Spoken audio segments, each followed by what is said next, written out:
กับทักทายสบายดีพ่อแม่พี่น้องเบิดสุขุสุคนที่เคารพฮักแพงเด้อยินดีต้อนรับเข้าสู่ส่องเบานึกเผาไพลอ่าเบานึกได้เดินทางใกล้แห้งมื้อนี้พี่น้องเนาะไปบ้านเกิดเมืองนอนพุ่นล่ะมีผู้ใหญ่ใจบุญเพิ่นฝากซื้อเป็นของกอกของกินให้น้องละเพิ่นก็เลยมาแวะน้องละกัน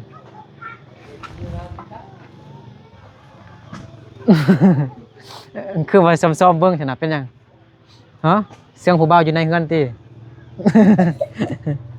เออ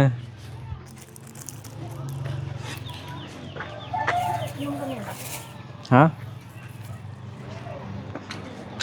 บ่ทันได้ซื้ออันนั้นอยู่พุ่นเออ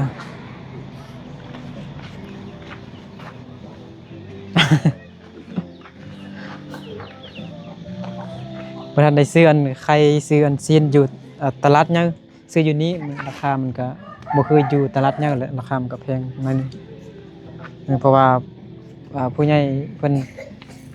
หาก็โอนเงินมาเมื่อกี้นี่ฮอดเงินน้องประยงน่ะเพิ่นจะโอนมาบางบ่อนมันก็บ่มีสัญญาณเด้บ่ได้หาก็เปิดเฮ็ดผู้ใหญ่เพิ่นฝากเงินมา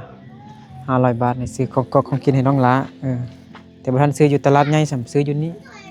ตลาดน้องหลาเข้าใจเด้อไข่แตะหนึ่งแล้วก็ซีนหมู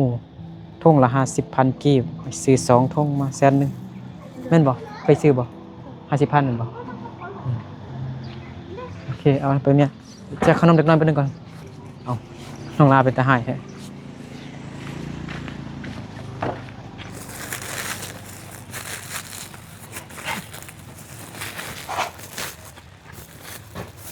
ซื้อขนมแจกเด็กน้อย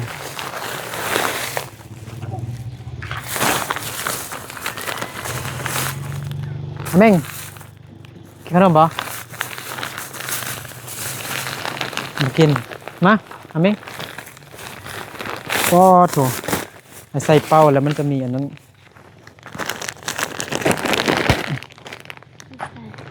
ฮะ เข้าใจ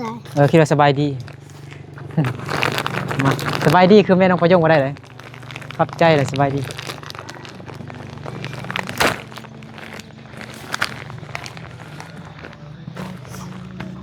จ้า คนนี้ไปยื้อเบิ้งเมื่อกี้ยื้อเบิ้งกระตารถ ไม่ยังวะ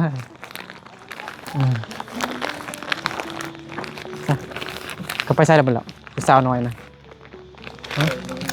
เฮ้ยหรอน้องเกียร์น้องอันนั้นเลยเอาฝากน้องลาไปแจกให้ร้าน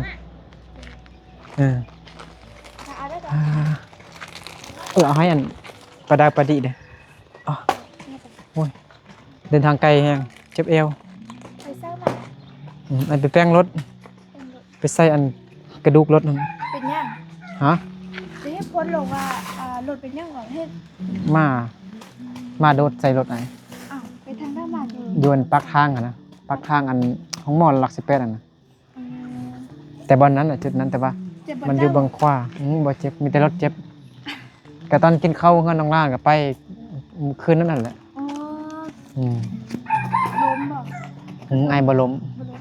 มีแต่ม้าล้มรถบ่ล้มรถโอ้แตกแปลงมื้อนี้หมด1,380,000 เนื่องอะไรไป1,380,000กีบ2,000 บาทตอนกลางคืน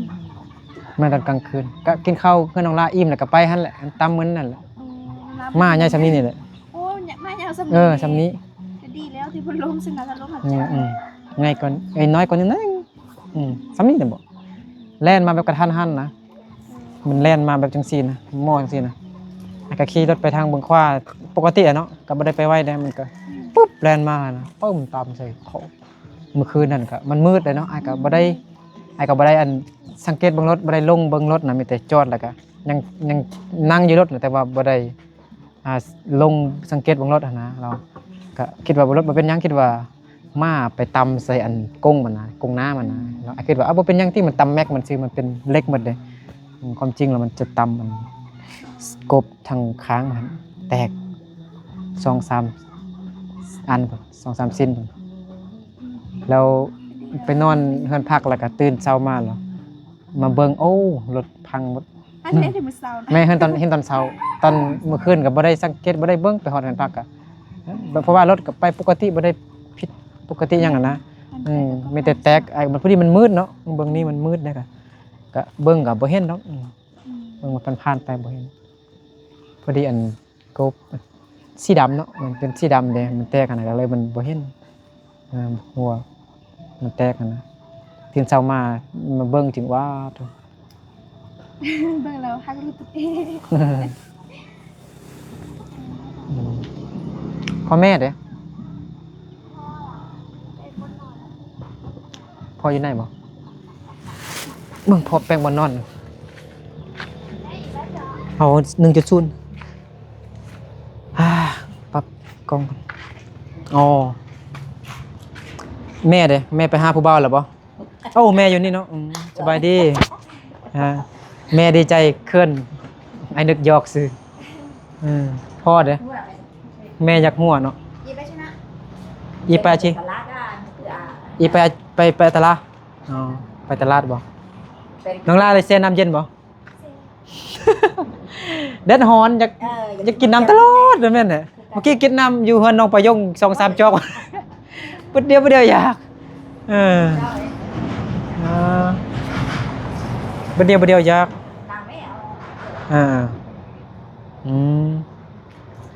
ได้นี่เด้ของน้องลาบ่ได้เฮ็ดหยังขายยาบ่อ๋อขอบใจน้องลา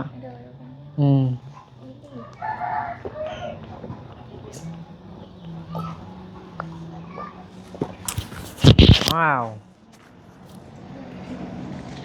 เซฟบ่เอาซ้ำเลย น้องลากิน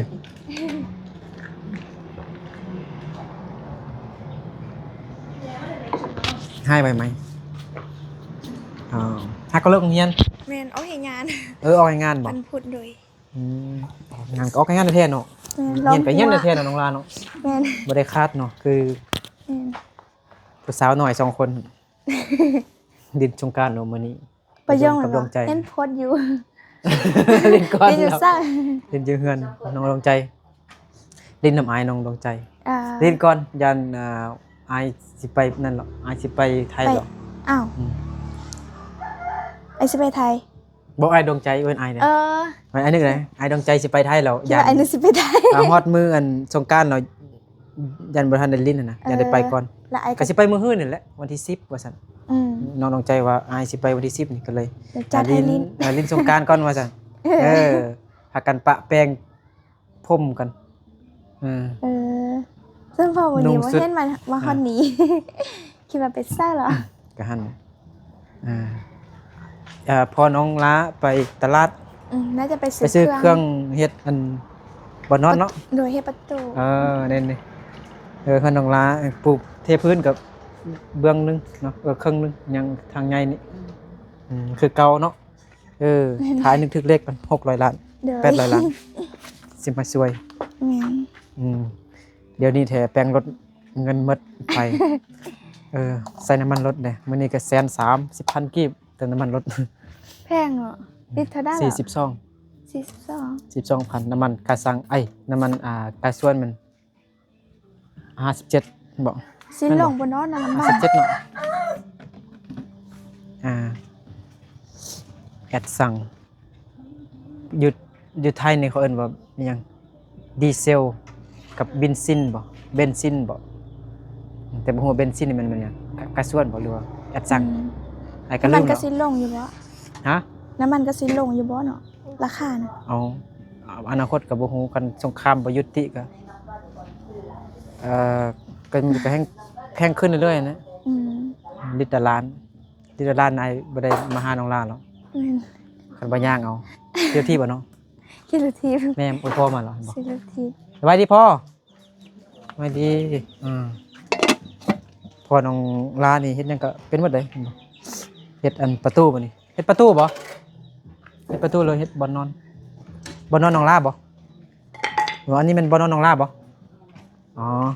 นี่พ่อแม่คันห้องล่ะบ่บ่ได้คันเท่าเนาะ อ๋อคืออยู่อันอยู่เวียดนามเนาะอันคนไต้ดำน่ะเขาจะเฮ็ดอันสมมุติอยู่นี่เนาะเขาเฮ็ดบ่นอนน่ะพ่อแม่ลูกหลานนอนนำกันหมดบ่ได้คันห้องเลยแม่นโอ้แบบบ่ได้คันห้องเลยนอนนำกันคนเป็นคนไทยดำนะอยู่เวียดนามนอนนำกันเลยแบบเป็นห้องเดียวเลยมีแต่เอาอันพากางมากางทางน้าซื่อๆแต่บ่ได้คันห้องนอนกะบางคนแต่ส่วนหลายเนี่ยเขาบ่ได้คันเลยอันนี้ก็ คล้ายๆคือแบบคนอันชนเผ่าไทยดำอยู่อันเวียดนามผู้ฮ้อนเนาะบ่มีพัดลมมีแต่มี2อันบ่2หน่วยเนาะเอาใส่เลยนอนบ่หลับแม่น้องลานอนบ่หลับมันร้อนว่าซั่นแต่ก็มีพัดลม2หน่วยอยู่มีพัดลม2หน่วยเห็นบ่มีพัดลม2หน่วยเห็นบ่โดยแม่นสิแกงไข่บ่หรือว่าสิแกงหยัง เฮ็ด แก ข้าง เส้นหมูบ่เฮ็ดข้าวก่อน โดย อ๋ออันนี้เพิ่งนี่น้องลามาเข้านี่แม่นบ่บ่แม่นไอ้น้องลาน้องลาฟังเพลงคือสิม่วนเนาะ เงาแล้วก็ฟังเพลง เงินคำน้อยน้องคำน้อยน้องลา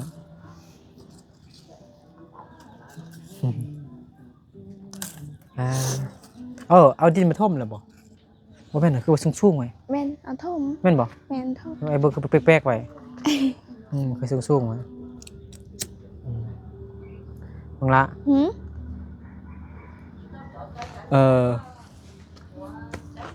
อยู่นี่เขาจะฟังอันนั่นติอะไรนะฟังอันอะไรยังก็พกใส่บือพกเขาพกใส่บือเนี่ย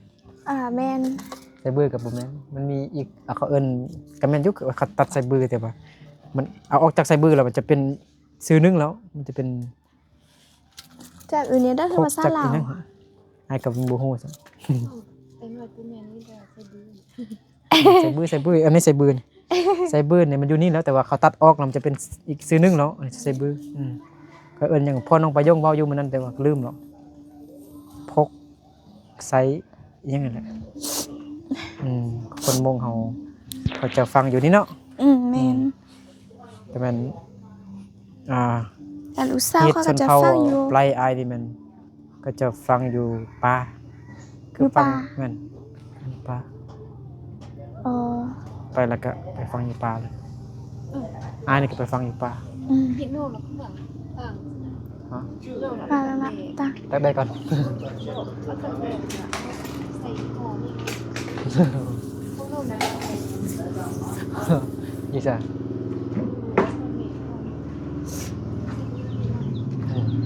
เนี่ยไปตัดเด็กกับใส่ขโมยยังอยู่มันเพียงแบบน้อยเอาตักบางคนเขาก็คือกันน้องเฮ็ดชนเผ่าน้องลามันจะฟังอยู่ในเศร้าเฮือนเครื่องกลางนี้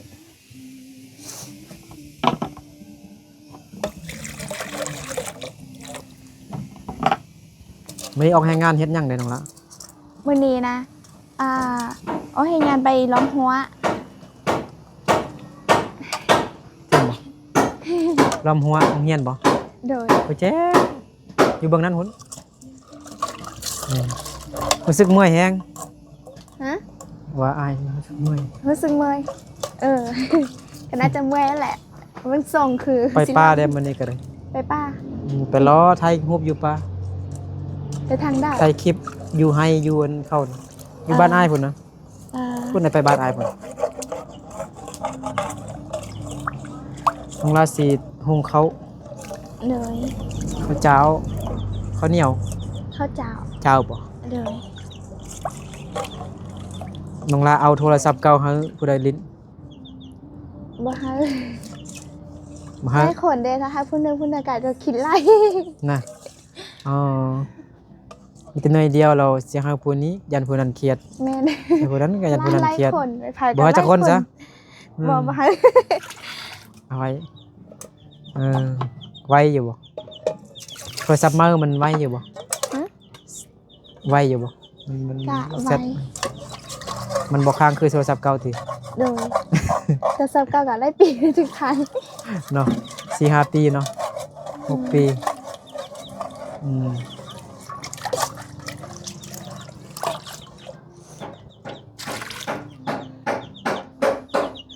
รวมหัวโรงเรียนบ่ ข้างๆอะนะ ดิวนะดอกเล็กใส่หรือว่าเอาไม้บง เอาเนี่ยก็ รดน้ำมักจับเล็กกันบ่ เอาเล็ก รดน้ำมักจับเป็นน้ำมัน เมนเอานั่น ก็รดน้ำมักจับ อย่าเว้น ลา ชั ขึ้ วน อยู่ ฮะ อัน บาง นี้บ่เคยคาดโรงเรียนนะ เอ่อ ตั้งใจเรียนปานนั้นอายก็ยังปึกอยู่ อะบ่มาคักคือกันได้บ่ได้ก็บ่ฮู้แต่ว่า บ่มาคักรู้สึกว่าคักมื้อนี้มื้ออื่นไปเรียนบ่คือเก่าเลย เรียนอืม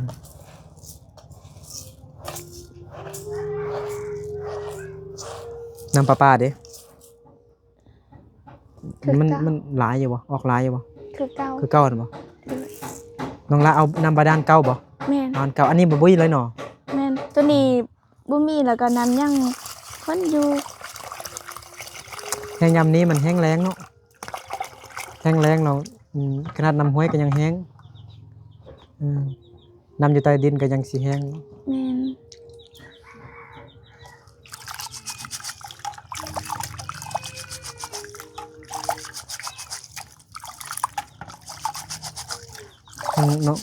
น้องล้าบ่ได้มาเข้าบ่ได้มาไว้บ่ได้แซ่ไว้บ่ บ่เซ อืมแล้วบางมื้ออันได้แซ่เนาะ โดย ได้มาเนาะ โดย มาแล้วมันแซ่บบ่ หึ คันเฮามาแล้วมันแซ่บด้วยจังได๋ เวลาถ้าเฮามักเขาแล้วเฮาจะได้นึงถ้าเฮา คันมาแล้วนึงเนาะคันเฮาสิหุ้งเอาหุ้งเอาก็เฮาบ่มาเนาะ โดยแม่น อ๋อ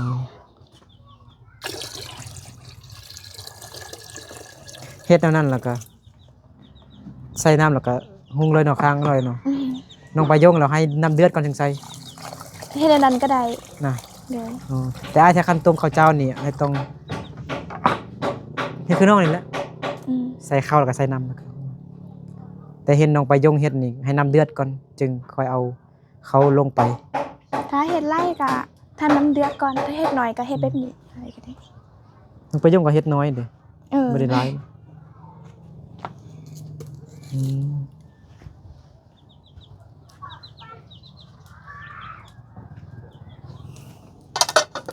ไอ้ตู้ไปไทยแล้วบ่ไอ้น้องละ ยังไปเก็บทั่ว เก็บทั่วบ่ แม่นมื้อนี้ อ๋อ ส่ง เขา อยากไปเก็บ เขา ทั่ว เขาได้หลายบ่มื้อหนึงเขาได้จักแสน มื้อนึงนะ 3-4 แสนหมดแล้วที่ ถ้าแม่นเอ่ยพาวผู้ที่เอ่ยพาวนี้มื้อนึงใด7เป่าก็น่าจะได้5เส้นอยู่ ป่าเก่งเนาะ แม่นเก่ง แต่เช้าฮอดค่ำนะหรือ7เป่านะ แม่น ป่า 7 เก่ง เพิ่นมือไหวเราเฮ็ดได้ล่ะ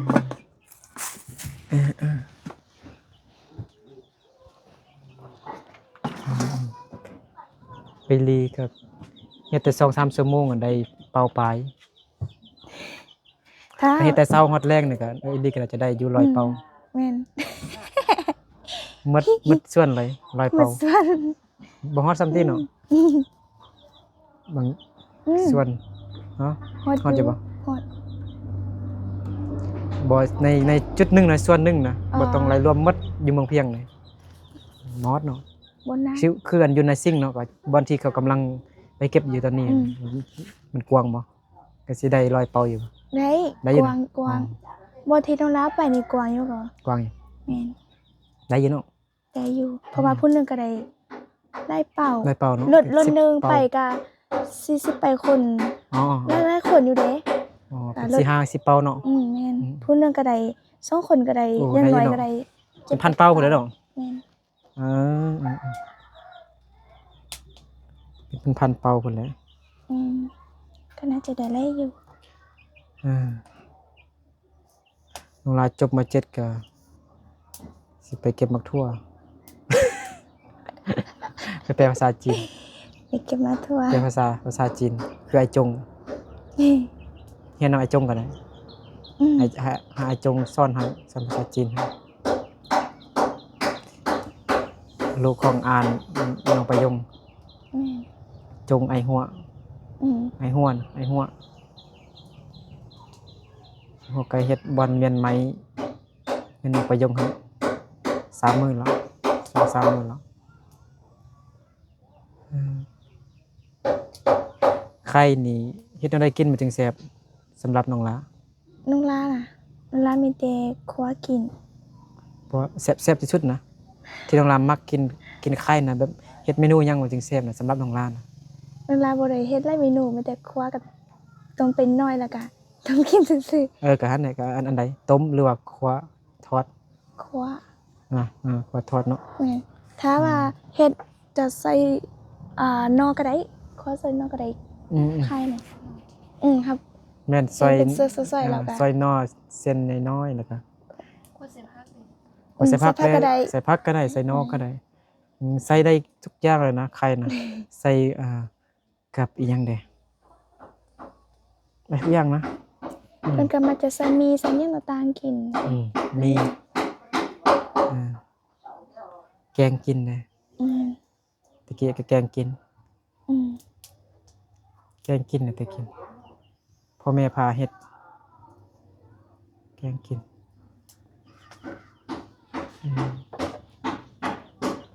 เฮ็ดหน้าในพักโรงเรียนนี่ อาจารย์ว่าพัก พักสงกรานต์บ่ แม่น แม่นล่ะบ่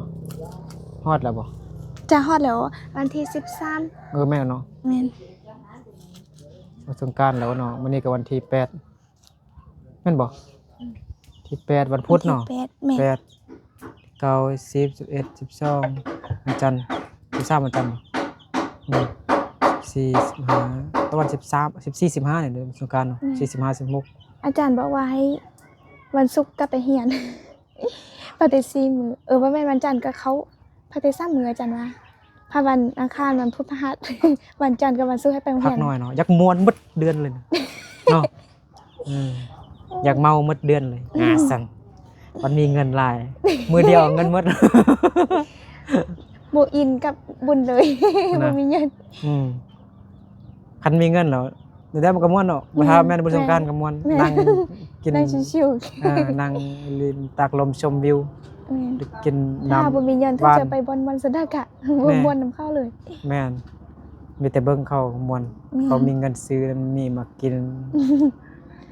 บ่มีเงินก็ ตอนนั้นร้านกินเจียงก็คือแนวนั้นก็ หมู่ล่ะกินเจียงย่างไปจักคงกินไปเลยตนเอง เอาปงน้ำปงเดียวย่างทัก เอาขนมไม้ประดิษฐ์นะ หาตัว ปะดา ให้คำน้อย เก่งแท้มั่นแท้ ให้คำน้อยเอาไป คุณน่ะเท่ามาไหมเฮาคันเฮาไปนั่นคันเห็นเฮาแล้วก็อาย แม่น คันเพิ่นเฮาแล้วเบิ่งเฮ็ดเรียกนำเอื้อยได้เบิ่งเห็นบ่คุณน่ะช่วยกันยกน้ำยกตุกป้าโทเอาแม่บ่เฮ็ดหน่อยซั่น จัก เห็นบ่ปาได้กับปาดีนะช่วยกันยกตุกน้ำเห็นบ่โอ้ยหายกันแล้วบัดนี้น่าฮักแท้คันเฮาแอบเบิ่งนี่น่าฮักหน่อยคันเฮาไปแอบเบิ่งนี่ขี้ดื้อเด้ แม่น คันเห็นเฮาแล้วขี้ดื้อล้างหน้าเนาะเอาน้ำใส่คู่แล้วก็ล้างหน้าเด้หั่นโอ้น้ำคือสิฮ้อนติบ่เพิ่นน่ะเพิ่นน่ะล้างหน้าเพิ่นน่ะเฮ็ดจังวะน่าฮักเลยหรือเฮาจอบเบิ่งจังซี่น่าฮักโอ้เอาน้ำไปใส่อันนั้นเสื้อเปื้อนบ่ต้องทายก็ได้ใครเป็นผู้ชายได้อยู่แต่ว่าผู้หญิงบ่ได้ถึงว่าเด็กน้อยกับมันเรียนอุ้ยสิมืดแล้วไอ้กลับก่อนเด้อต้องไปเอาของกินให้น้องลาซื่อ เด้อ ๆผู้ใหญ่เพิ่นฝากเงินมาให้ซื้อปลาแด่ตัวนึงว่าซั่นแต่ว่าปลาบ่มี แม่นตลาดอีกบ่มี แต่เรื่องเงินสดเนาะเงิน500 บาทพี่น้องเนาะซื้อไข่แต่นึงใส่ซีนแสนนึงเงินยังเหลือแสนเท่าไหร่125,000เด้อ โดย นะ ขอบใจเด้ออ เติมบัตรชัดนำผู้เบาบ่แม่นเอาขอบใจ FC เพิ่นได้ แล้วล่ะขออวยพรให้ผู้ใหญ่ใจบุญจงอยู่ดีมีสุขสุขภาพแข็งแรงความเจริญอย่าได้ความใคร่อย่ามีขอให้ร่ำรวยๆเด้อสาธุ สาธุขอบใจหลายๆเด้อเดี๋ยวบ่นึกกับซาวลีเดินทางกลับบ้านก่อนเนาะอยู่ดีมีแฮงเบิดสุขสุขคนร่ำรวยเงินทองเบิดสุขสุขคนเด้อเจอกันในคลิปต่อไปบ๊ายบาย บ๊ายบาย